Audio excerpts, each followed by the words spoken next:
오늘 이슈 완전 정복은 앞서 전해드린 두 주요 재판 얘기 김성훈 변호사와 함께 나눠보겠습니다. 어서 오세요. 안녕하세요. 자, 윤석열 총장 얘기부터 하겠습니다.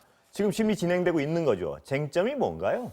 네, 가장 핵심적인 쟁점, 크게 원래는 5가지가 있는데요. 예. 거기서도 주요 쟁점이 되는 것들은 회복 불가능한 손해가 있는지 여부고요. 실무적으로는 긴급한 필요성과 회복 불가능한 손해도 있지만은 사실 이 건으로 인해 가지고 본안 판결, 그러니까 이 직무 배제 처분 자체가 나중에 어떻게 판결될 것인지 거기에 대한 부분도 상당히 보게 됩니다. 그래서 예. 그것이 만약에 상당한 이유가 없거나 이것을 지금 바로 발효할 만한 공익적 필요성이 있다면 회복 불가능한 손해 여부와는 무관하게 이 집행정지 신청이 기각이 될 수가 있고요. 예. 반면에 이제 이 본안의 내용, 이 5가지의 징계 사유의 직무배제 명령이 정당하다라는 나름의 내부적인 판단이 있다라면은 이 부분과 관련해 가지고는 이제 기각 이 결정이 되고 그 반대로 이제 이공과 관련돼 가지고 예. 이것을 좀 위법한 사유가 있다, 처분 자체에 위법한 사유가 있다라고 한다면은 인용될 결정이 가능성이 있습니다. 그럼 윤 총장 측에서 일단 그 회복 불가능한 손해가 있다. 이 부분은 주장하겠죠, 당연히?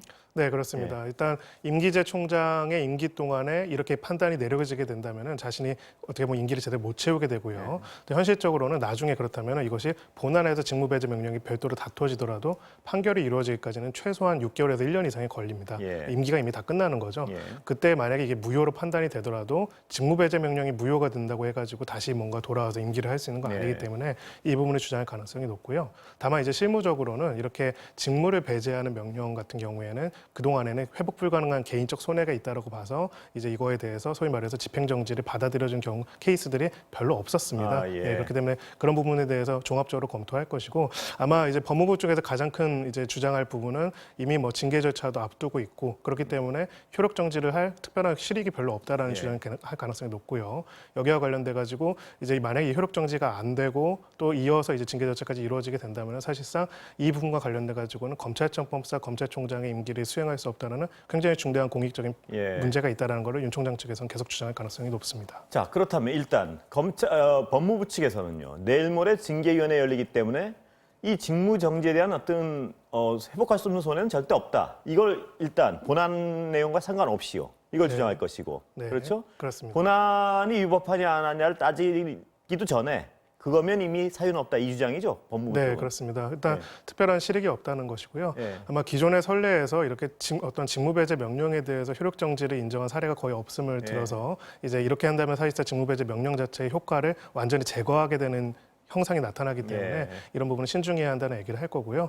또 이제 징계위원회에서 징계 처분한다면 이건 또 별개이기 때문에 예. 그것이 곧 앞두고 있다는 점에서도 이 며칠 때문에 효력 정지를 할 실익이 없다는 주장을 계속 강하게 할 가능성이 높습니다. 예. 오늘 결과 나올 수 있나요? 어떻습니까? 네, 저희가 이제 신문기일이 언제 잡히는지를 보고 이제 결과가 언제 나올지도 보게 되는 건데요. 예. 사실 이제 신청에 비해 가지고 신문기일이 빠르게 잡힌 편입니다. 그리고 징계위원회가 지금 이미 곧 예정된 상태에서 그보다 앞서서 신문기일을 잡았다면은 아마 이제 결정은 오늘이나 아마 늦어도 내일 새벽 정도에는 나올 가능성이 매우 높습니다. 근데 징계위원회 앞두고 그렇게 신문기일 급하게 잡은 게 오늘 뭐 결정 내릴라 그러는 거다. 이렇게 해석할 수 있는 건가요? 그쪽에서 그것도? 일반적으로 그렇게 보고 있습니다. 인용할 가능성이 높다고 이런 관측도 하는데 그것도 네, 관련이 저희들이 있을까요? 이게 봤을 때는 그게 3가지겠죠. 예. 인용, 기각, 각하가 있는데요.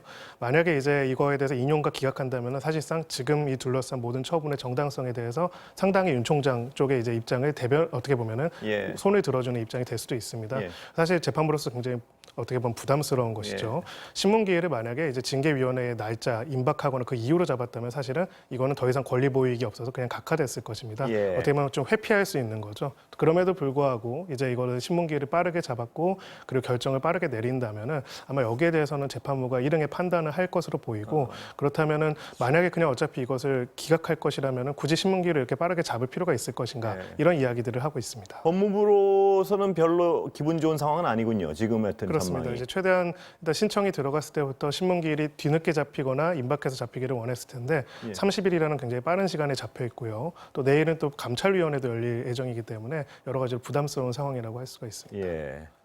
그러면 이번 주가 윤석열 총장의 거치 관련해서 굉장히 어떤 분기점이 될 줄은 분명해 보이는데요. 네. 이번 주 어떤 절차 좀 설명해 주시죠. 예. 네, 지금 남아있는 절차는 이 집행정지 사건에서의 결정이 아마 오늘, 내일 중에 내려질 것이고요. 내일 오전 10시에는 이 법무부 검찰 징계에 대한 감찰위원회가 열릴 예정입니다. 예. 이 감찰위원들은 대부분 외부위원들로 많이 구성이 되어 있고 사실 지금까지 들려온 내용으로는 이번에 이 직무배제 명령과 징계에 대해서 상당히 이견을 가지고 있는 것으로 보여집니다. 예. 권고적 효력만 가지고 있습니다. 원래 규정상으로는 예전엔 권고적 효력이 아니었는데 최근에 추미애 장관이 이제 이것을 권고적 효력만 가지는 걸로 감찰위원회 의견에 수정 그 과정 의견을 밝혔습니다. 예. 권고적 효력이라는 말씀은 그 의견을 받아들이지 않아도 상관이 없다 이런 그렇습니다. 말씀이시죠? 예, 그렇습니다. 근데 어쨌든 이 징계위원회 위원들이 추미애 장관이 임명하는 사람이라고 할지라도 예. 그래도 어쨌든 위원이기 때문에 위원들이 또 나름의 의견을 한 거기 때문에 이 집행정지 결정의 사건의 결과 그리고 감찰위원회 권고 이 내용들이 징계위원회에도 완전히 영향이 없을 것이다 예. 이렇게 보기에는 좀 어렵습니다. 그럼 오늘 직무 배제 관련 심리에서 만약 인용이 되더라도 내일 모레 징계위원회에서 징계 결정이 되면 그건 배치되는 게 아니죠? 예, 전혀 상관이 없습니다. 예. 지금은 직무 배제 명령이라는 것에 대한 효력정지 집행정지 신청이라고 예. 볼 수가 있고요.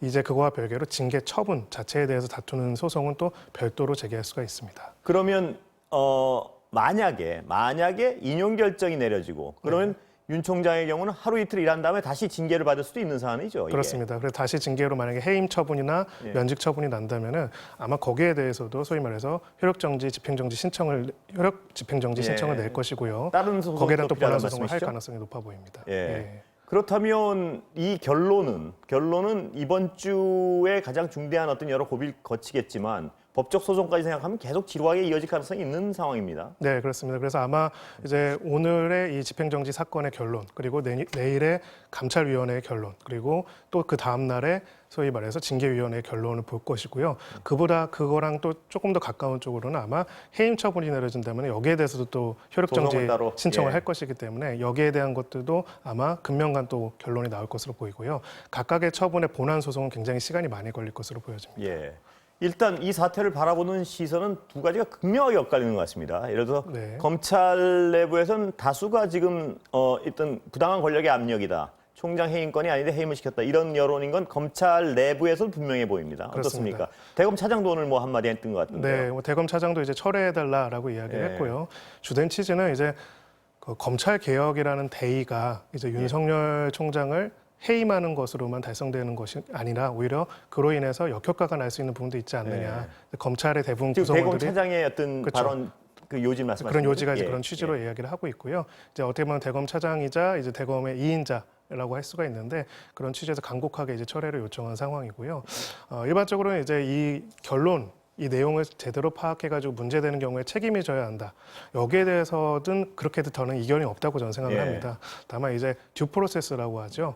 이제 이 각각의 절차, 직무배제든 수사든 징계든 각각의 절차에서 이제 징계 당사자에 때 관련된 내용을 소명하도록 하고 그 결과를 반영해가지고 공정하게 그 예. 결론을 내릴 수 있는 절차에 대한 부분에 대해서는 모든 부분에서 강력한 요구들이 있다 이렇게 생각합니다. 예, 검찰은 그 절차와 내용 둘 다에 대해서 상당히 압도적으로 검찰 내부에서는 그렇습니다. 적어도 예. 어떤 권력의 부당한 총장 직무 배제다 이런 식의 시각이 있는 것 같고 반면 여권이나 여권의 지지자들 사이에서는 압도적으로 또 이건 검찰의 조직적인 개혁 저항이다 뭐 이렇게 보는 것 같은데 맞습니다. 예. 예, 그 상반된 시각에 대해서는 잠시 후에 정치 네. 코너에서 다시 얘기 나눠보고 여기 사실 중심으로 한번 네. 짚어보겠습니다.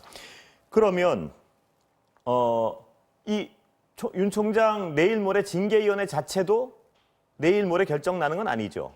그거는 어떻게 될지 모릅니다. 예. 정확하게 말하면은 이제 보통 징계위원회가 한 번 열리고 결정을 바로 내릴 수도 있습니다. 예. 뭐 언제 훨씬 더 시간을 두고 해야 한다는 건 없기 때문이죠. 근데 뭐 일반적으로 좀 복잡한 건이나 제의가 필요한 경우에는 징계위원회도 속행이 될 수도 있고요. 예. 다만 지금 여러 가지 상황 그리고 징계위원회가 잡힌 시점, 직무배제 명령을 내린 경위 등을 봤을 때는 아마 거의 징계위원회 하고 직후에 바로 결정을 내릴 가능성이 높아 그렇습니까? 보입니다. 예. 빨리- 왜냐하면 내부적으로 경론이 벌어지면은 모르겠는데요. 예. 이 재밌는 게 이 검사 징계법상 이 징계위원회 구성이 내년 1월 달부터 완전히 달라집니다. 아까 지금은 이제 그 법무부 장관이 임명하고 위촉한 사람들로 예. 전원 구성이 되어 있는데요. 1월 달부터는 사실은 3분의 2 정도는 외부에서 추천한 사람들의 예. 인사로 바뀌기 때문에 지금 그런 임기 등을 고려해 봤을 때는 전체적으로 결론을 빠르게 낼 가능성이 높아 보입니다. 신속한 결론을 신속하게 결론을 내릴 가능성이 크다는 말씀이시죠? 네, 근데 아마 이제 그 부분에 대해서는 부담감이 있을 수 있는 게요. 예. 그 결론이 빠르면 빠를수록 이 처분에 대한 향후의 재판적인 절차에서 그러면 징계 당사자의 소명을 충분히 들었고 충분히 심의했는지에 대한 부분들이 절차상 하자로 주장될 가능성도 있기 때문에 이 부분에 있어서의 나름 부담을 안고 있을 것이라 보여집니다. 자, 오늘 또 지대한 관심을 끈 다른 재판 얘기 좀 나눠보겠습니다. 네. 전두환 씨 관련인데요. 네. 잠시 전 고 조비오 신부 사자 명예훼손 사건의 1심 선고 재판이 시작된 걸로 알려져 있는데요. 전두환 씨도 재판 출석을 위해 오늘 오전 일찍 서울에서 출발했습니다. 그런데 출발 과정에서 시위대를 향해 다소 신경질적인 반응을 보이기도 했습니다. 한번 같이 보실까요? 전두환! 전두환! 민수이다! 대국민 사랑하라 이놈들아! 전두환! 사랑한다! 대국민 사랑하라 이놈아! 전두환! 이놈아! 이놈아!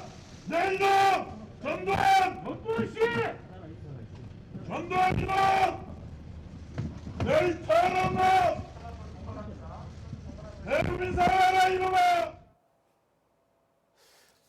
말 조심해. 아직도 네. 저 나이에 아직도 이렇게 역정을 내는 것도 놀랍지만 평생에 제대로 된 반성을 한 번도 안 하는 것도 굉장히 놀랍습니다. 보면은. 네, 뭐 사과를 수십 년간 요구를 해왔는데 결국 오늘 어떻게 보면 마지막으로 얘기한 예. 얘기들은 딱 저 한마디인 것 같습니다. 그래서 굉장히 안타까운 상황이고요. 예, 말씀해 주시죠. 예. 네. 그래서 오늘 재판의 쟁점 잠깐 설명해 주시죠. 예. 네, 가장 핵심적인 쟁점, 헬기 사격이 있었느냐 이 부분입니다. 결국 뭐 여러 가지 쟁점이 있고 고 조비오 신부의 명예를 훼손했다라는 것이 핵심 쟁점이죠. 그 중에서도 헬기 사격 부분을 증언한 것들에 대해서 거짓말쟁이다라는 이야기를 한 부분이 있고요. 예. 뭐 이것이 거짓말인지 아닌지를 보려면 헬기 사격에 대해서 결국은 사법적 판단이 이루어질 수밖에 없습니다. 예. 그래서 지금 이 사법적 판단과 관련해서는 이전에 이미 여러 국가 공공기관에서의 공식적인 조사들이 있었고요. 그런 조사 결과 내용들을 사법부가 아직 확인한 결론은 없었는데 이번 재판이 바로 그러한 부분에 대해서 헬기 사격에 대한 재판부의 최초의 사법적 판단의 어떤